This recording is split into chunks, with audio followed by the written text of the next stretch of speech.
किशोर जी बहुत बहुत प्रणाम। और यहाँ पटना में हम सत्याग्रह यहाँ आप जो कर रहे हैं, ये जो आपने टेंट सिटी बनाई है, यहाँ पहुंचे हैं क्योंकि देश में पिछले साल चुनाव हुए थे, जो लोकसभा के चुनाव, उसके बाद से 3 चुनाव और हुए हैं और ऐसे लगता है कि पॉलिटिकल लैंडस्केप पूरी बदल गई है। आपको नहीं लगता कि पूरी बदल गई?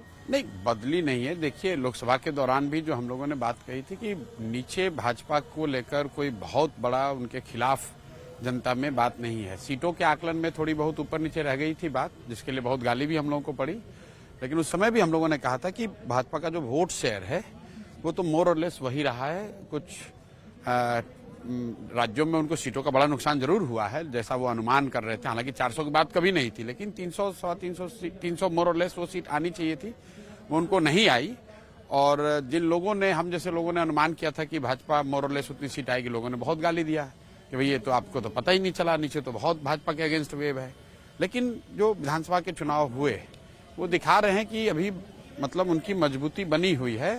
और जरूर जनता में असंतोष है, लेकिन असंतोष को भुना पाने के लिए जो व्यवस्था, जो पॉलिटिकल विल, जो ताकत, जो संगठन जमीन पर होना चाहिए, कहीं ना कहीं विपक्षी दल और जो भी हम लोग भाजपा के खिलाफ, मैं खुद को भी उसमें शामिल करता हूं, जो भी भाजपा के खिलाफ संघर्ष कर रहे हैं, लड़ाई कर रहे हैं, राजनीतिक लड़ाई लड़ रहे हैं, अभी और ज्यादा मेहनत और प्रयास की जरूरत है।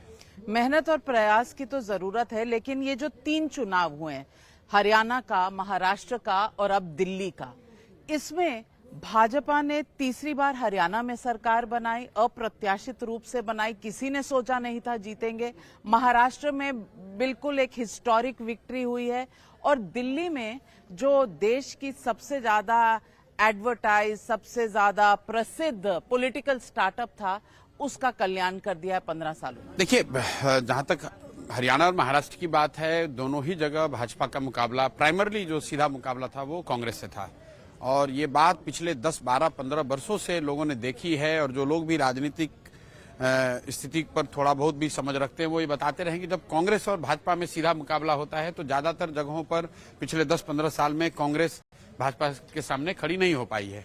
तो महाराष्ट्र और हरियाणा में तो वो दिखा। जहां तक दिल्ली की बात है, दिल्ली में पॉलिटिकल स्टार्टअप तब आम आदमी पार्टी नहीं रह गया था। 2008-9 से शुरू हुई व्यवस्था को आज 15 साल हो गए। तो स्टार्टअप से अब वो मैच्योर, ग्रोन अप राजनीतिक पार्टी हो गई है। 3-4 जो बड़ी वजह, मैं अगर, मेरा हालांकि ये विषय नहीं है, ये तो आम आदमी पार्टी को देखना है, लेकिन 3-4 जो बड़ी गलतियां उनसे हुई हैं, एक तो एक नॉर्मल एंटी इनकम्बेंसी 10 साल का रहा है, लेकिन जो एक बड़ी स्ट्रेटेजिक ब्लंडर उन्होंने करी, एक तो उनकी जो पोजिशनिंग थी पार्टी विथ ए डिफरेंस, वो इंडिया अलायंस में एक फॉर्मल एंट्री के बाद वो डाइल्यूट हो गई। तो एक बहुत बड़ा वर्ग, क्योंकि पिछली बार दिल्ली लोकसभा चुनाव में मैं आम आदमी पार्टी की मदद कर रहा था, तो हम लोगों ने ये देखा था कि दिल्ली में एक बहुत बड़ा वर्ग था जो इस नाम पर आम आदमी पार्टी को वोट देता था कि ऊपर मैंने भाजपा को वोट दिया है लोकसभा में, लेकिन मैं विधानसभा में केजरीवाल को दूंगा। जब केजरीवाल जी और आम आदमी पार्टी, इंडिया अलायंस के फॉर्मल अलायंस हो गए, तो उनको उसका नुकसान हुआ। और इंडिया अलायंस में रहे भी नहीं, तो जो इंडिया अलायंस के वोटर है वो भी नहीं मिला, तो ना माया मिली ना राम, दोनों ओर से नुकसान हो गया। दूसरी जो बड़ी गलती उन्होंने की कि जब अरविंद केजरीवाल पे लिकर स्कैम को लेकर केस वगैरह हुआ, जब सरकार ने, एजेंसियों ने उनको अरेस्ट किया, तब एक उपाय ये था कि आप हाई मोरल ग्राउंड लेकर रिजाइन कर देते। तो उन्होंने रिजाइन नहीं किया, जेल से ही, जो हेमंत सोरेन ने किया जी, जेल से ही उन्होंने सरकार चलाई। और जब वो वापस लौट कर आए तो फिर रिजाइन कर दिया। तो ये तो ऐसे हो गया कि लालू जी जब चारा घोटाला में पकड़े गए तो रिजाइन करके राबड़ी जी को बनाए। और ये समझिए कि अगर वो लालू जी जब वापस छूट कर आए तो वो और राबड़ी जी रिजाइन करके चले जाते और किसी तीसरे को बैठा देते, तो न उनका अपना सपोर्टर खुश हुआ, न उनका विरोधी खुश हुआ। ये 2 बड़ी स्ट्रेटेजिक भूल मैं समझता हूं आम आदमी पार्टी से हुई। इंडिया अलायंस का हिस्सा बनना और न बनना, इस्तीफा जब नहीं देना था तो दे दिया, देना था तब नहीं दिया। और तीसरी बात जो गवर्नेंस को लेकर है, बहुत कम लोगों ने ध्यान दिया। जो पिछली बार, आप दिल्ली में खुद रहती हैं, दिल्ली में जो पिछली बार मानसून में जो पानी की समस्या हुई, जो वाटर लॉगिंग हुई, उसने कहीं ना कहीं आम आदमी पार्टी का 2 कोर वोटर है, गरीब और लोअर मिडिल क्लास, उसने देखा कि भाई ये तो बड़ी समस्या है, कुछ काम तो हुआ नहीं। और उसके बाद जो सड़कें बिगड़ी, तो सड़कें दिल्ली की, रूरल दिल्ली में, अंदरूनी दिल्ली में लोग ध्यान नहीं देते हैं। मतलब बड़ी सड़कें जो मेन एरिया है वो तो ठीक है, लेकिन रूरल दिल्ली एक तरह से जो उसका वो भी कहिए, ठीक नहीं है वैसे। रोड्स टूट गए उसके बाद। और फाइनली ये जो पॉल्यूशन और जमुना वाले जो मुद्दे हैं, शीश महल वाले जो मुद्दे हैं, इसने कहीं ना कहीं मिडिल क्लास को हिलाया। तो कुल मिला जुला के 8-10% वोट का जो नुकसान हुआ है, उसके लिए भाजपा ने कुछ बहुत अच्छा नहीं किया। आम आदमी पार्टी अपनी गलतियों से 10% का नुकसान उनको है, क्योंकि 44% वोट अभी भी उनको आया है, वो कम ताकत नहीं है। लेकिन कहीं ना कहीं जो उनकी ये दो राजनीतिक स्ट्रेटेजिक भूल हुई और दो गवर्नेंस के फ्रंट पे, एक वाटर लॉगिंग वाली बात और दूसरा ये यमुना और पॉल्यूशन की स्थिति इतनी है, पिछले 5 साल से मीडिया में एड नॉजियम आप लोग यही चला रहे हैं और लोग सफर कर रहे हैं उससे। तो जो मिडिल क्लास अरविंद केजरीवाल में एक बेहतर गवर्नेंस का मॉडल देख रहा था, वो देख रहा है यार हम तो मरे जा रहे हैं, कुछ ही करेंगे। और पॉल्यूशन पर इतनी इंसेंसिटिविटी, जब तक देखिए क्या डिफरेंस हुआ है। पिछली बार जब चुनाव हुए थे तो पंजाब में कांग्रेस की सरकार थी, तो आप सारा ठिकरा फोड़ रहे थे पंजाब के पराली जलाने वालों पर। अब लोग देख रहे हैं यार पंजाब में भी तुम्हारी सरकार है, तो फिर आप कैसे पॉल्यूशन पे कुछ नहीं कर पा रहे हैं। और हरियाणा में कह रहे हैं कि यमुना में उन्होंने मतलब पॉइजन डाल दिया है। वो तो देखिए चुनाव के दौरान ऐसी तरह की बात मोदी जी भी कहते हैं, आम आदमी पार्टी वालों ने भी कहा, वो तो सेंसेशनलाइजेशन वाली बात है। लेकिन यमुना की जो स्थिति है उसमें 10 साल में कोई विजिबल चेंज नहीं हुआ, ये तो एक बात है। कोई एफर्ट नहीं दिखा कि भाई कोशिश तो करी हो सरकार ने। वो सरकार मतलब पॉल्यूशन पे और जमुना पे मुझे लगता है कि कोशिश न करते हुए दिखना उनके लिए ज्यादा घातक हुआ, बजाय इसके कि वो कितना कर पाए।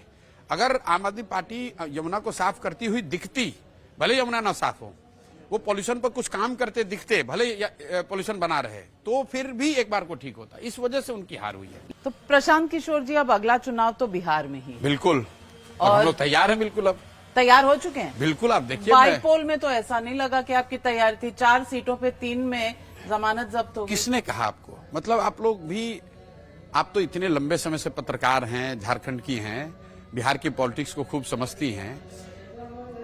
ये निश्चित तौर पे कह सकते हैं कि बाईपोल में जितनी उम्मीद लोगों की या हमारी या हमसे लोगों की थी, उतनी वैसा रिजल्ट नहीं आया। लेकिन 2 बातें जो हम लोग 3 साल से कह रहे हैं कि बिहार परिवर्तन के लिए बिल्कुल तैयार है।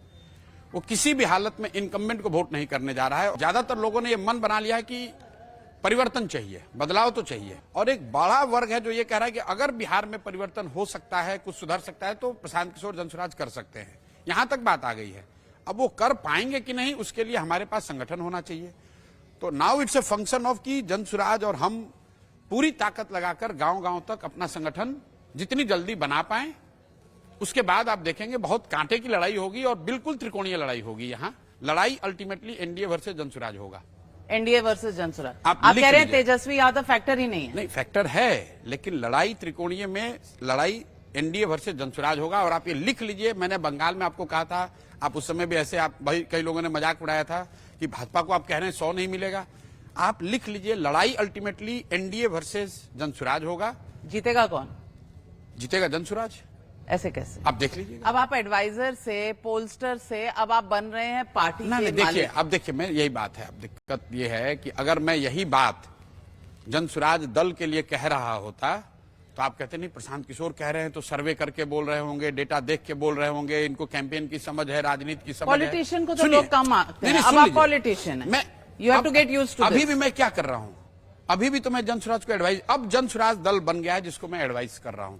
एक ही फर्क है कि मैं अब सामने से बोल भी रहा हूं, बाकी सारा चीज जो मैं पहले करता था वही कर रहा हूं। संगठन